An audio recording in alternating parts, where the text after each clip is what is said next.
Good evening, skippers. Welcome to my channel. This is Skipper, and syempre po, huwag kalimutan mag-subscribe sa aking channel at mag-follow sa aking Facebook page, Skipper TV. At syempre po, yung ating kasabihan, own a pet and win a friend. At ngayon po ay mag-voice over ako kasi dito sa pinuntahan namin na mukhang napaka-interesante. Matagal na daw po ito pero ngayon lang ako nakapunta. Ngayon ko lang po matatry kumain dito. Yung family ko nakatry na daw sila minsan kasi meron silang kaibigan na malapit dito at matagal na nag-ooperate itong lugar na to. Opo, ayan, makikita nyo, napakaganda, ano po. Magvo-voice over po ako, pasensya na kasi po ay may background music, yung isa o dalawa sa mga tindahan dito, yung mga stalls, food stall, dahil siyempre yun ay one way of attracting people para nga naman dumami yung kanilang mga customers. Tsaka siyempre higit sa lahat makatawag pansin, ano po, bukod sa maliwanag, maganda, maayos at malinis. Ayan po, makikita nyo may iba-iba mga food stalls dito at may mga table sa gitna. Opo, ito po ay sa Cristobal Street sa Sampaloc, Manila. Opo, totoo po yung narinig nyo, tama po yung narinig nyo. Ito po ay sa Cristobal Street sa Sampaloc, Manila. Ito po ay matagal na daw dinadayo. Pinupuntahan ng mga customers natin, higit sa lahat ng mga taga Sampaloc at yung mga taga Blumentritt, ayan po, at yung mga taga Quezon City, pumupunta dito. Napakaganda po, napakaayos. Ito po malamang ay project ng barangay nila dito, kung saan po ay kung gusto ninyong kumain, may mga fast food dito, iba-iba. Meron po dito mga sariling atin na mga recipe o mga menu katulad po ng mga sisig. Ngayon ito pong natapatan natin ay Korean food. Opo, Korean style or Korean food mismo. Opo, napaka diverse po, marami kayong pagpipilian dito sa lugar na to. Iba-ibang putay, iba-ibang mga menu. Meron po tayo ngayon mga tapsilog, mga silog-silog natin meron din tayong yung mga shawarma, merong mga sisig, merong mga barbecue, may mga ihaw, ganyan, ano po, merong mga takoyaki, merong lechon, merong yung mga fried chicken, ayan, mga parang crispy pata, opo, ayan, iba-iba. Tulad po nito, ayan sinasabi ko sa inyo, lechon. Natakpan po, hindi ko alam kung talagang confirm na 550 pesos per kilogram, ano? Baka dati pa yan, kaya tinago na nila. So, plus only rice, kaya meron silang mga menus dito, yung mga combo meal, combo drinks, ayan po, opo.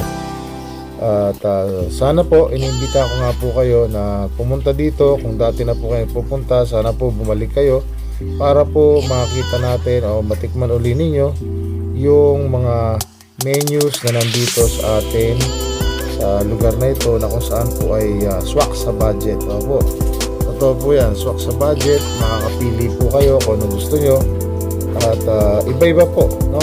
Hindi siya ganun kamahal eh. At ayan po yung kay kuya, no? Maganda yung kay kuya din na ginagawa.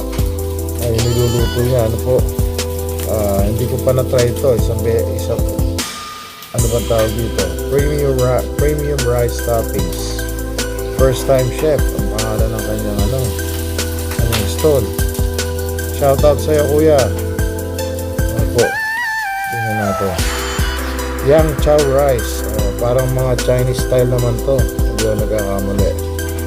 Iba-iba po eh, may Chinese, may Filipino, mayroong Korean, mayroong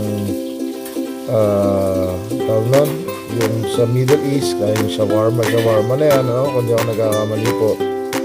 Tapos meron ditong iyang mga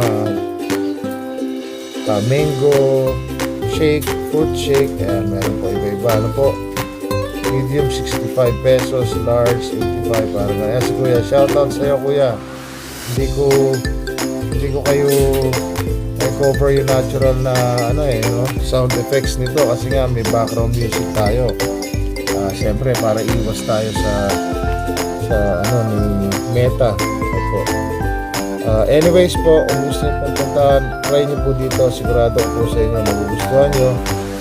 At napansin ko dito ay ito yung may pinakamalaking stall. Opo, tapos dun sa tapat niya ay mayroong tindahan ng mga RTW. Opo, ayan. Ito Korean po ito. Lahat Korean food. Everything is Korean. Yung setup niya is parang dalawang stalls yung sakop niya. Tapos nandiyan yung mga prices. At what's very interesting po dito ay yung mismong chef niya, yung nagpiprepare doon si kuya sa loob.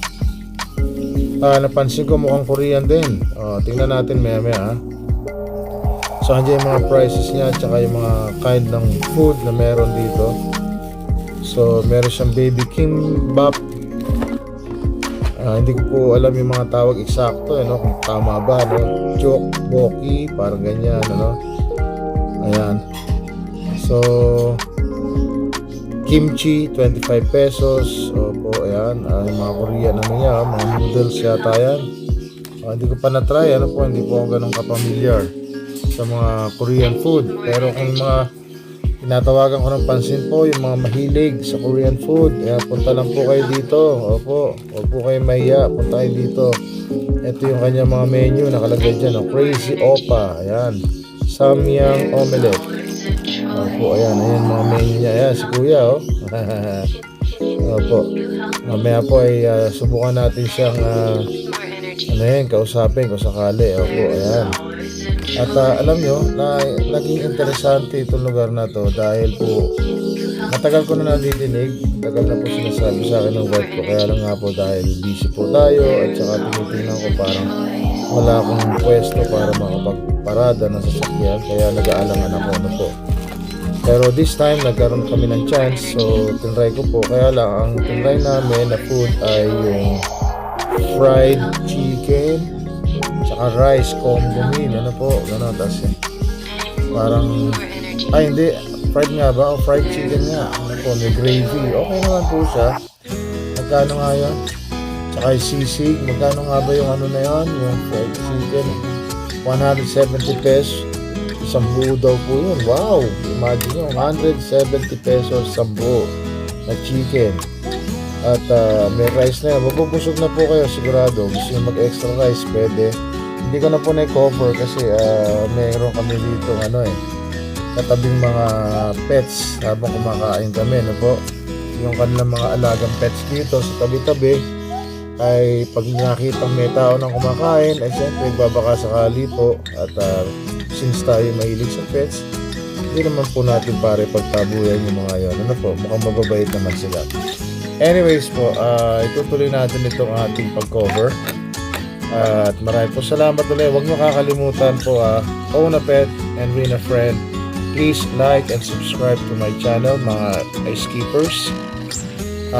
Aking YouTube channel, Skipper TV. Facebook page ay Skipper TV. Opo, ayan po Doon po na sinasabi ko sa inyo, ang nakatawag po ng pansin sa akin dito sa lugar na ito ay itong si Sir. Kasi po, sa lahat ng mga nandito, napansin ko na siya may kakaibang itsura. Naging interesante siya kasi po, iniisip ko, parang first time ko nakakita ng katulad niya na nandito sa atin sa Philippines na nagkaroon ng ganitong klaseng negosyo, which is maganda, po. Sa totoo lang, isa po itong magandang senyales na interactive talaga, napaka-diverse ng ating Philippine culture in the sense na tayo ay open, welcome tayo sa mga banyaga na makasalamuha natin. Siyempre namin tinatawag natin lagi na Filipino hospitality. Yan, At nakakatuwa po. So nagkaroon lang kami ng konting interaction in interview ko si Sir. Una, nagtanong ko sa kanya, akala ko ay nakakaintindi siya ng Tagalog. Hindi ko alam, siya pala ay English speaking. Opo, magaling siya mag-English, talagang nagulat po ako sa kanya. At sabi niya sa akin, siya daw ay lumaki sa Amerika. Tapos, siya daw ay South Korean, pero lumaki sa US. Ang galing po niya magsalita. Napaka-accommodating niya. At ang pangalan niya ay si Sir Jake. Ayan, yung mga interaction namin na to, nagkukwento siya dyan, anong meron, anong ginagawa niya, at dito siya nag-stay na sa Cubao, Quezon City. Tapos nagnegosyo siya dito, sa lugar na ito, pinakikilala niya, o siya mismo ang nagluluto, nagpe-prepare ng mga Korean food para po sa mga customers. Ayan o, kasalukuyan, naging nagulat-gulat na mangha-mangha yung kanyang ginagawa kasi ganun pala yun. Opo, hindi ako marunong o hindi ako mahilig sa Korean food kasi nung malaman ko na ang kimchi ay maanghang, ay hindi kasi ako mahilig sa maanghang kaya hindi ko nagustuhan. Pero ito po siya, pinapromote niya yung kanilang South Korean food at naka-stay na siya daw dito at nagsubok siya na mag-business dito sa atin. Ano po, katulad din ng kilala nating artistang si Ryan Bang. Pero ang nakakagulat dito, naging kakats ng attention ko ay yung siya mismo at nandito sa lugar na ito, siya mismo nagbibigay ng oras niya at siya ay may pinakamalaking stall dito, food stall sa Banchetong na to, sa lugar na to, ano po. Maayos yung kanyang setup, yung kanyang lugar, maayos, maganda. Opo, ayan. So, yung mga mahilig po sa Korean food, inayayahan ko po kayo na pumunta dito. So, tingnan ninyo at tikman ang mga luto ni Sir Jake. Ano po? At eto, ayan, mahilig siya makapagkwentuhan. Mabait po siya. At siya po ay talaga napaka-welcoming. Ano po, kukwentuhan niya kayo. Siguro lalo na pag naging, alam niyo, madalas ako nagkikita. Mas marami din pwedeng magkwentuhan habang may ginagawa siya. Share siya ng kahit konting mga experience niya o mga konting background niya kung bakit siya nandito. Ano po. So, babalikan ko po yan siya sa Sir Jake. Maraming po salamat sa iyo. Shoutout sa iyo, Sir Jake, sa pakikipag-usap mo sa akin. Nice meeting you. Shoutout sa iyo at napakabait mo. Salamat po sa iyong pag-stay dito. At sana po ay magtagumpay at umasenso pa ang business mo dito sa food eatery sa Cristobal, Manila, Sampaloc, Manila. Opo. Susunod po, bibigyan ko kayo ng direction dito. At yan, sinasabi niya sa akin, try ko daw yung kanyang, yan, samgyun omelette. Masarap daw po yan. Siguro pagbalik ko, try ko po yan. At sana po, yung mga mahilig, pumunta kayo dito. At hindi lamang po yung food stall ni Sir Jake ang puntahan nyo, try nyo rin po yung mga food stalls natin dito, mga kababayan natin. Iba-iba po yan. Yan, ano po, ito mayroong mga silog-silog yan. Ate, actually, anak ko dyan bumili. Ano po. Tapos, ito pa. Try nyo rin po yung kay ate. Marami sila dyan. Ito yung ka-fried chi. Sabi ko sa inyo, try namin. Yung whole chicken niya. Tapos po, ito pa, yung shawarma. Ayan, marami po iba-iba, no? At sana po magustuhan nyo. Maganda po yung setup ng lugar. Opo, huwag kayo mag-atubiling pumunta dito. Meron naman po kayo mapaparadaan ng motor. Yung pala po, mas advantage po kung kayo ay nakamotor. Mas advantage siya kaysa dun sa kayo nakakotse. Kasi pag nakakotse po kayo, medyo mahirap ang parking. Alam naman po natin. Hindi lamang po sa Manila, halos lahat po na dito sa mga karatig probinsya natin ay talaga napakarami ng sasakyan kaya mahirap pong magparada ng kotse. Mas maganda po ay motorsiklo kasi mas maliit siya, mas madaling pwesto. Kaya po, meron din po dito mga barbecue. Opo. May mga hotdog dyan, barbecue, ayan, iba-iba po yan. I-try nyo po, no? At sigurado po magugustuhan ninyo kung ano man po yung putahe na inyong makita dito sa murang halaga. Ayan po, gagarantihan ko po sa inyo, murang halaga po. Reasonable price po sila meron dito.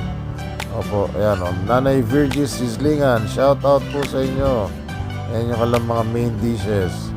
Shout out po sa lahat ng mga May mga food stalls dito sa lugar na ito. Shoutout po, babalik po ako para i-cover ko uli ang inyong mga food stalls.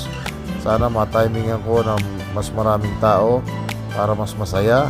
Yes, syempre po, para mas maganda. At syempre po, inaanyayaan ko po uli lahat ng mga kababayan natin sa malapit sa lugar na ito ng Sampaloc at para po doon sa mga karating Pokpa, karating barangay. Pwede nyo po try ito para po doon sa mga kababayan natin, mga drivers, mga riders. Kung kayo nagugutom, pwede po kayo sumaglit dito. Ayan po, yung lugar, ayan yung mga lamesa nasa gitna. Maliwanag po, ayan. Inaanyayaan ko po ulit kayo. Maraming po salamat. Have a great day. Good night po. Bye-bye. Salamat po.